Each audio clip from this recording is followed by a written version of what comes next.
All right, today we are tackling one of the most explosive ideas in all of modern history, and it comes from the mind of Jean-Jacques Rousseau. We're going to dive deep into his work on a huge question. Where does human inequality actually come from? And trust me, his answer might just flip the way you see everything. So let's start with this quote right here, because it's the core of everything for Rousseau. He's basically saying that the moment someone put a fence around a piece of land and said, "This is mine," and got away with it, that was the start of everything going wrong. For him, society and ownership weren't this great natural step forward. Nope. He saw it as a kind of invention, one that sent us down a really dark road. So yeah, let's get into it. Okay, so to really wrap your head around an idea this radical, you've got to understand the guy who came up with it, Jean-Jacques Rousseau.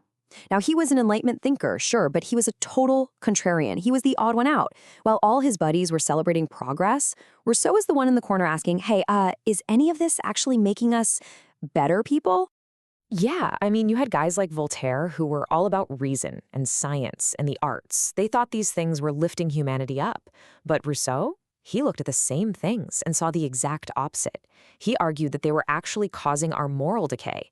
He believed that society itself, with all its competition, its focus on what other people think, its artificial desires, was literally corrupting us, stripping away a natural goodness he thought we were all born with. So this is what really put him on the map. In 1749, this prestigious academy poses a question to the public. Basically, has all this progress in science and art made us better, more moral people? And, in the middle of the Enlightenment, everyone knew the right answer. It was supposed to be a slam dunk yes, of course it has.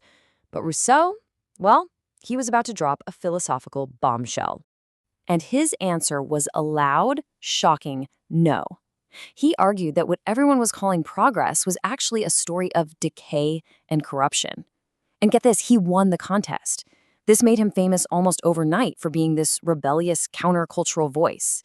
And that surprise win really set the stage for his most important work on the subject, The Discourse on the Origin of Inequality, which is where he really digs in and unpacks this whole idea. All right, so to figure out where inequality even came from, Rousseau asks us to join him in a little thought experiment. He wants us to try and imagine humanity way, way back, before society, before laws, before the whole idea of property even existed. He calls this the state of nature. And look at the difference here. It's night and day. On one side, you have natural man.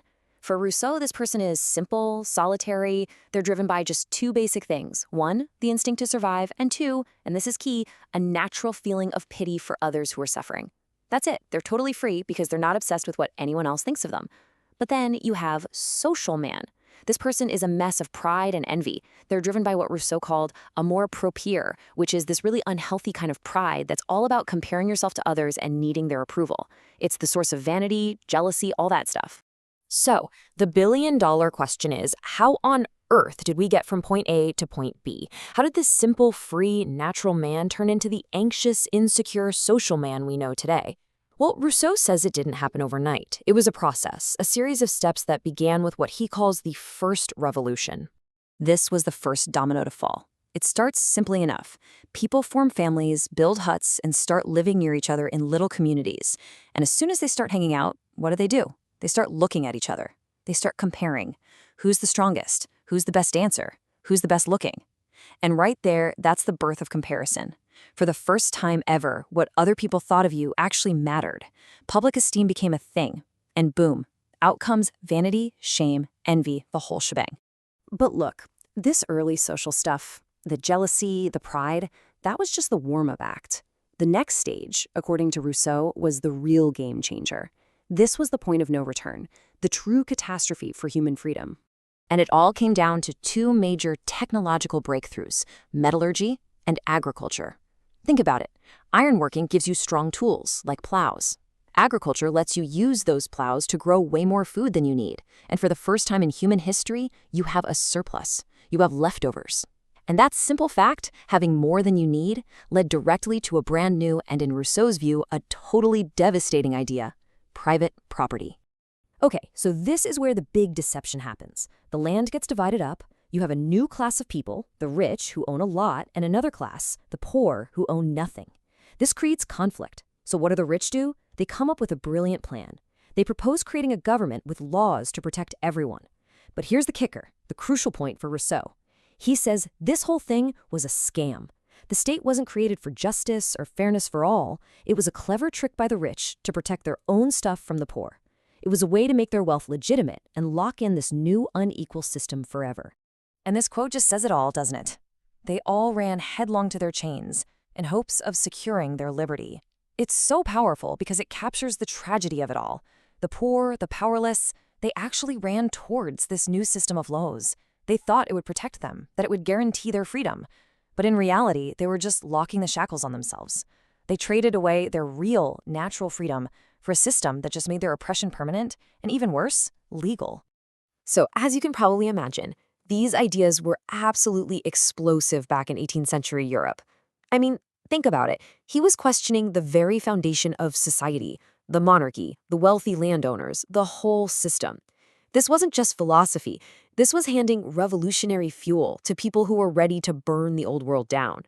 And his legacy is just massive. I mean, his work basically became the handbook for the French Revolution. Guys like Robespierre, they were reading Rousseau.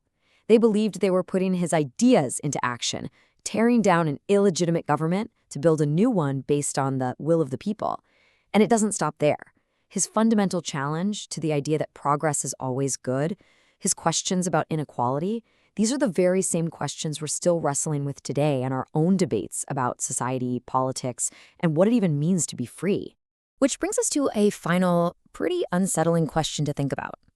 Rousseau's whole argument is that inequality isn't natural. It's a system that was invented by the powerful to protect their own interests. So if he's right, what does that say about our world today?